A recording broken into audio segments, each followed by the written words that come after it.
Մղջան գյուղի դպրոցում նարկոսկանդալ է պայթել, գյուղացիները ցնցված են։ Երեխաների, թոռների տեր ենք մենք բոլորս,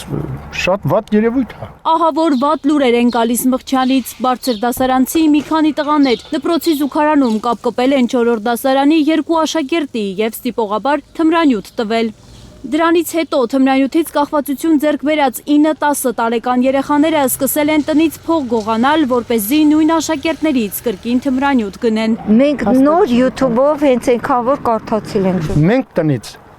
լավ երեխաներ չենք ուղարկում, տնից է դա։ Լավ երեխան դպրոցում էլ է լավ, տանն էլ է լավ։ Քննչական կոմիտեն հայտնում է, որ երեխաներին սպիտակ փոշիանման զանգված տալու գործով 4 կասկածյալ կա։ Մեկ աշակերտի ձերբակալելու որոշում է կայացվել, նրան իրավապահները դեռ չեն հայտնաբերել։ Եվս 2 դեռահասի նկատմամբ կիրառվել է դասյարակչական հսկողություն եւ վարչական հսկողություն, իսկ մեկ չափահաս քաղաքացու տնային կալանք են տվել։ Քրեական բարույթը նախաձեռնվել է օրենսգրքի այն հոդվածով, որը պատիժ է սահմանում անօգնական վիճակում գտնվող անչափահասից շորթում անելու համար։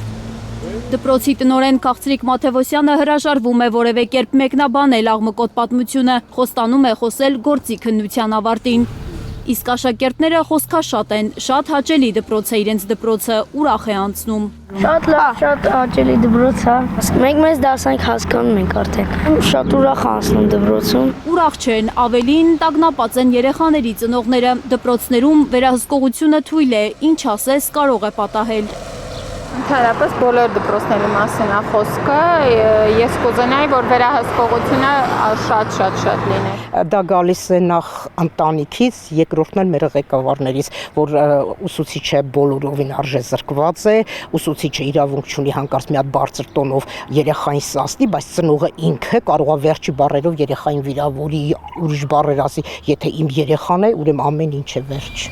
Մղջանում սպասում են, որ թմրավաճառության սկանդալի մեջ ներքաշված մարդիկ արժանի պատիժ կստանան։ Տեղ չունեն այս գյուղում իրանք ապրելու։ Կուզենայի ընդհանրապես այդ մարդկանց կարգը հրավիրել, օրենքով պատիժ ստանան,